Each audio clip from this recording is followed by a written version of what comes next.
If I come across a bread recipe that looks really good, best believe I'm gonna try it. Here we have 1/4 cup of warm water. I'm gonna add 1 tablespoon of yeast to this water. This is Bella Rise instant yeast. I get it from Sam's. Then we're gonna add a 1/2 tablespoon of sugar to this. We are gonna give that a mix until the yeast is pretty much dissolved. We're gonna let this sit for about 5 minutes, let it get foamy. It should almost double in size. And then while we're letting this double in size, we're gonna get started on the rest of the ingredients in the KitchenAid. All right, we're gonna set that aside. So I got this recipe from Granny May. She does like 4 loaves at a time, but I cut it down to half. So we're gonna do 2 loaves. I'm gonna use this olive oil and it's extra light tasting. So when I cut it in half, it calls for 1/3 cup of oil. Do the olive oil first. 1/3 cup. What I'm gonna do is 1 bread loaf and then rolls because we're doing pulled pork sandwiches tonight for Aaron's birthday. So we're gonna test it out as rolls and a loaf. It calls for 1/3 cup honey. Normally I just always use sugar in my bread recipes, so I'm excited to see how this comes out. And she made a good tip: if you do the oil first and then the honey just like comes right out, and it's so true. Like there's barely any honey at all left in the measuring cup. We're gonna do 1 tablespoon of Redmond sea salt. It's been 4 minutes and look at this rise. So we're gonna get our yeast into the mixture. Half of the flour right now is 3 cups. 3.5. We're doing 7 cups total of flour. So 2, 3, 3.5. Now we're gonna add 2.5 cups of warm water. 2.5, that's all your water. We're gonna get this mixed up and then we're gonna get the other half of the flour in here. Make sure you start on low speed. Kind of like just go like on, off. That's what I have to do so it don't like fly everywhere. This is what it's looking like. So now we're gonna add in 3.5 more cups of flour. 3.5. I'm gonna do that on, off again. That way it don't like fly everywhere, and it's flying everywhere. I'm gonna let this knead together until it's completely like pulling away from the bowl.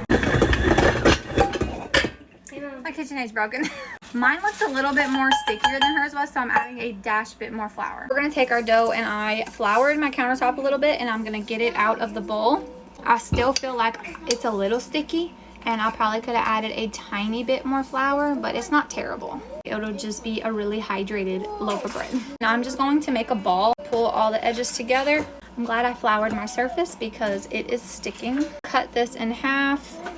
1 is gonna be a loaf and 1 is gonna be rolls. I'm gonna take it and roll it up. And then normally I don't ever bake with parchment paper, but I put parchment paper just so it's gonna be easy to come out. Get my dough in there. I'm gonna divide this into my rolls. So I don't want them super tiny rolls, so more like hamburger buns. Cut that in half, that in half. I think I might do 8. I have my cookie sheet with a parchment paper. I'm just gonna take it and I'm gonna pinch it and pull all the sides over on itself. This is how I always make my rolls. And then I'm just gonna pinch the bottom like that, and then I'm gonna flatten it a little bit because I don't want them super high and puffy. I want them more like a hamburger bun. And I'm gonna place that on my cookie sheet. Got them pretty flat. These are gonna be massive buns when they're done rising. And then 1 loaf of bread. I use this tea towel to cover it up, and we're gonna let this proof for 1 hour. It has now been 1 hour, and this is what the rolls and the loaf is looking like. It's looking really pretty.